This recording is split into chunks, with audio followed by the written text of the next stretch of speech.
God bless you. Amen. I'm excited to be able to share with you today. Here, if you look at my webpage, you can see where it says vision. Many times you have to read it. But I want to be personal with you. I want to be able to express my vision and share my vision with you. You know, I'm Joey Perez from the founder of Worldwide Evangelistic Ministries. Back in 1979, the Lord saved my life. And the Lord in 1982 gave me a vision.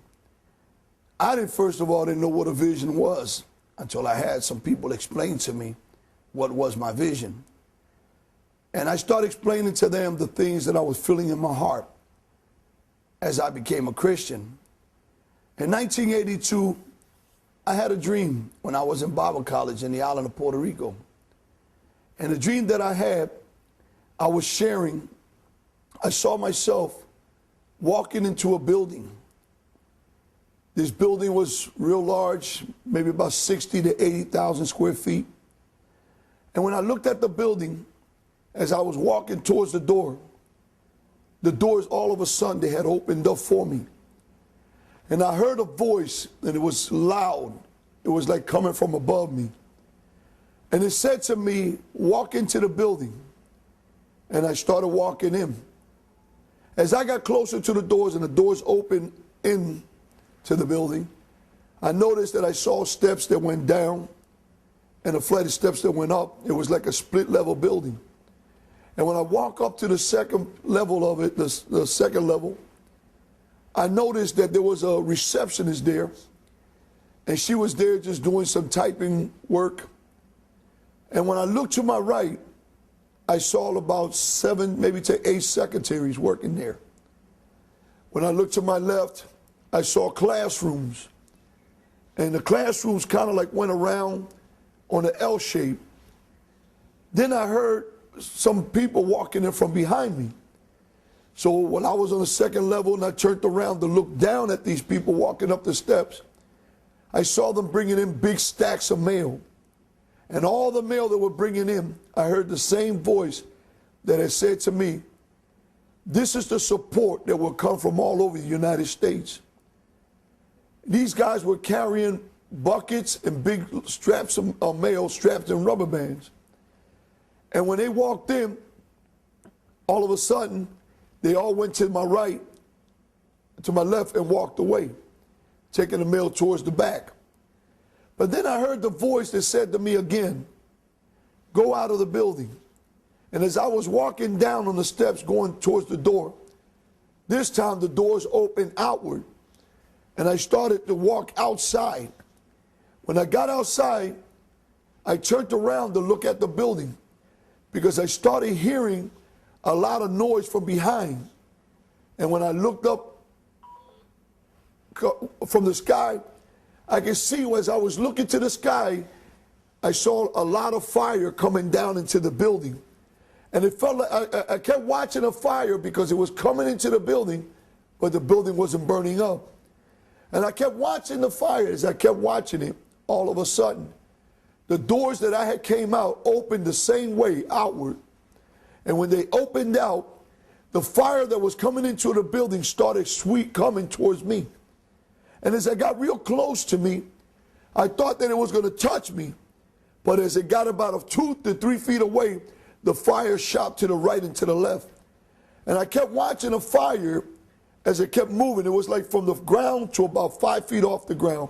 And it was just like straight lines of fire. And I kept watching the fire as it kept going through all the streets of the city of Philadelphia. And as I looked to my right and kept looking, it was just going through all the streets. Wherever there was an avenue or a street, the fire was sweeping through it. Then I heard the voice that said to me again, he said, this is your ministry. This is what I'm going to do with your life.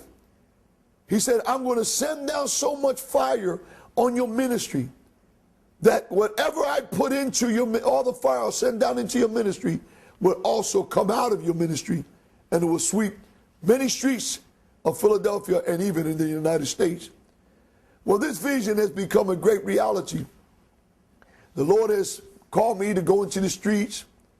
My heart is to win souls for Jesus Christ, to rehabilitate young men and women, to help mothers with children, to start an urban school of ministry, to help to build a Christian academy so that many of the people in our ministry will be able to put their children in a Christian school. But the Lord is showing me that in this urban school of ministry was that everything that he put in my life and what he taught me throughout the years, it was for me to go ahead and train all these young men and young ladies that he would put in my life. This is becoming a reality. Because our vision is to plant a worldwide ministries in different parts of the United States and train these young men and young ladies so that they can go into the streets, not to be just a regular church, just going to church and just having regular indoor services, but to always have a burden to reach the poor and the lost in our cities. In the past 22 years, the Lord has been using us that every time we go into the streets, we feed the poor, we clothe them, we take clothing, we bring our truck, we bring our stage, we set it up. We have our team that come in and they set up all the stages. And then after that, we do dramas, and we have some of the young men from our ministry, or the men from our ministry that sing. And we use those from other churches that are talented in this kind of ministry. And then after that, we preach a message of salvation, where I come and I share my life story, what God has done in my life. And there, when we do an altar call, many people come to the altar. We have been doing every year for the past 23 years. We have been doing Thanksgiving dinners, feeding thousands of people. On Christmas, we've been doing Christmas activities where we give toys to 1,500, sometimes up to 2,000 children. All these underprivileged families, they come to one building. And in this building they come, our whole main thrust is not to give them a toy, not just to give them a bag of groceries, not to just meet them with clothes, meet their clothes needs and help them wherever they have a need. Our whole main thrust is to present the gospel of Jesus Christ. When I started to speak this vision, a lot of people thought it would never happen. They thought that I was crazy. They thought maybe when I was in Bible school I might have ate too much food or something over there. But see, when God gave me this vision, God showed me that as long as I believed him, he will do whatever I ask in his name, according to his will, he will do it. Well, something happened for the Lord as God gave me this vision. The Lord gave me a dream. And in this dream, I saw many of these things that I knew would take place but didn't know how. And I still had a lot of questions asking God, how is this thing going to happen? Well, in 1985, April the 8th, an evangelist called me up, and he told me that God told him to work with my ministry. So I went with my wife, who at the time was my girlfriend. I went with my cousin, who was my treasure, and we went to visit him. Well, while we was there at the evangelist's house, we was praying. And as we were praying, we was in a prayer chain. It was just 5 of us. And all of a sudden, as we was holding hands, my body became cold. And when it became cold, my body jerked. And we was in Camden, New Jersey.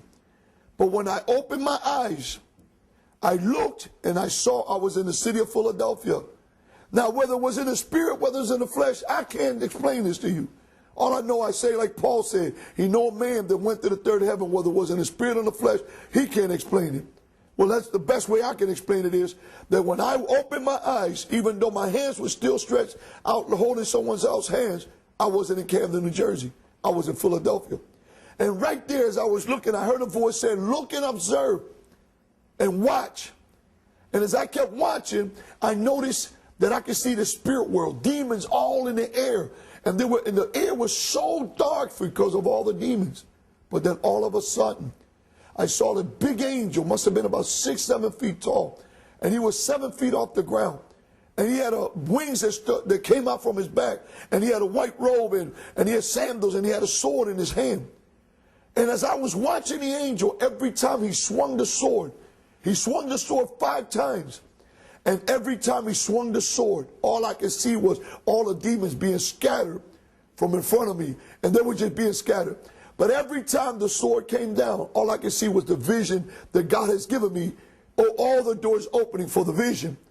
And all of a sudden the angel stopped. When he stopped swinging the sword the 5th time, the whole air that was contaminated by the powers of darkness had become totally clean. So when I looked, he turned around and he looked at me. And all of a sudden the angel took the sword and he turned it upside down. He put the butt part of it in his hands. And he just stood there looking. But then he pointed. And he said, the way you believe, I move. But the moment you stop praying and seeking and believing, he said, I'll stop and I'll wait. And the angel disappeared. When he disappeared, all of a sudden, when I opened my eyes again, when he's disappeared, I looked again and I was in Camden, New Jersey. My wife was on my left, my cousin was on my right, the evangelist, his wife, was in front. They said to me, you look like you wasn't here. And I said, I wasn't here. This just took place. And when I shared them what happened, we were there for another 45 minutes under the power of God. That day when I went home, I asked the Lord, why did that angel did not walk on the ground? And the Lord said, because the angel's warfare is in the air, and that my warfare was on my knees. He was telling me that I would have to pray and keep praying without giving up, because it would not be easy. Well, I thank God that today I've seen thousands and thousands of young people in the streets. Doors are open for me to go in schools, going into prisons, juvenile homes, still hitting in the streets, presenting the gospel of Jesus Christ. But I want to tell you that in all this that God has shown me, now we're hoping and believing that we will be able to open up our print shop, our schools pretty soon, and just believe that God is going to keep making more ways for us so that this vision will be fulfilled. I just want to say that if you'd like to know more about our ministries and you have never read my book, you can read my book. It's called I Live to Tell About It. My second book on angels will be coming out the end of this year, 2008. It talks a lot of the stories and experiences that I had in the Lord. And you can also look at, in our webpage, you'll be able to see and maybe order any of these tapes, books, or whatever God has given me throughout the years. God bless you. Yours truly, Joey Perez. God bless you. Amen.